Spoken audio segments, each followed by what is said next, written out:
اعوذ باللہ من الشیطان الرجیم بسم اللہ الرحمن الرحیم السلام علیکم ورحمۃ اللہ وبرکاتہ۔ امید کرتے ہیں کہ آپ سب لوگ خیر و عافیت سے ہوں گے، اور اللہ تبارک و تعالیٰ سے دعا بھی یہی ہے کہ وہ ہم سب کو اپنی حفظ و امان میں رکھے اور خوش خرم زندگی گزارنے کی توفیق نصیب فرمائے۔ ناظرین، آج کل کے اس افراتفری کے عالم میں، اس پرفتن دور میں، ہر انسان کی یہ خواہش ہوتی ہے کہ وہ دن کو ذریعہ معاش کرے، پھر رات کو پرسکون نیند سو جائے۔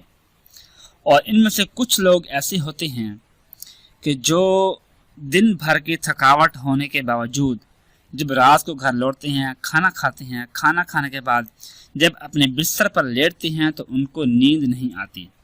پوری رات ان کی جاگتے ہوئے گزر جاتی ہے، کروٹیں بدلتے ہوئے گزر جاتی ہے۔ وہ پھر کوشش کرتے ہیں کہ تھوڑا چہل قدمی کریں، پھر جا کر لیٹ جائیں، شاید پھر نیند آ جائے۔ تو کچھ لمحات کے لیے نیند تو آتی ہے، لیکن پھر اچانک آنکھ کھل گئی، ان کے بعد پھر اس کو نیند نہیں آتی۔ یا آپ نے کوئی میڈیسن لی ہے کہ الرجی کی یا نیند کی گولیاں کھانے کے باوجود بھی نیند نہیں آتی، تو یہ بے خوابی ہوتی ہے، یا یہ کوئی پریشانی یا کوئی ٹینشن ایسی ہوتی ہے جو دل و دماغ کے اوپر چھا چکی ہوتی ہے، جس کی وجہ سے نیند بالکل ہی ختم ہو جاتی ہے۔ تو آپ چاہتے ہیں کہ آپ کو پرسکون نیند آئے، تو اس کے لیے آپ سوتے وقت 7 مرتبہ یہ الفاظ پڑھ لیں، انشاءاللہ پرسکون نیند آئے گی، اور ایسی گہری نیند آپ کو آئے گی جو زندگی میں کبھی بھی آپ کو نہیں آئی ہوگی۔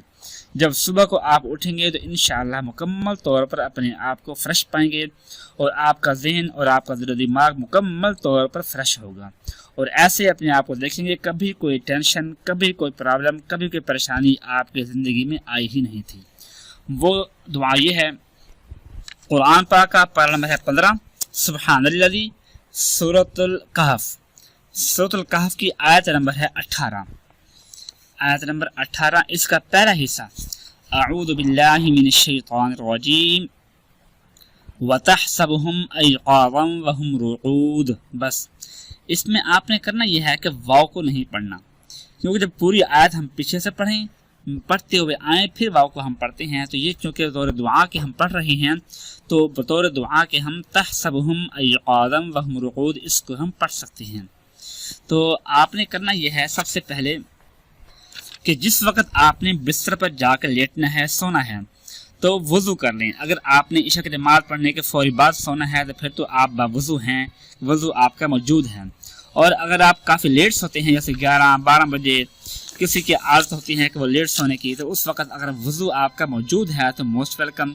اگر وضو نہیں ہے تو وضو آپ نے کر لینا ہے، اور دائیں کروٹ کے بل آپ نے لیٹ کر اول آخر 3 مرتبہ درود پاک، اور درمیان میں 7 مرتبہ اس آیت کو پڑھ کر اپنے اوپر پھونک مار کر سو جانا ہے۔ انشاءاللہ فوری آپ کو نیند آ جائے گی، اور جب صبح آپ اٹھیں گے تو مکمل طور پر اپنے آپ کو فریش پائیں گے، اور ہر قسم کی پریشانی آپ سے دور ہو جائے گی انشاءاللہ۔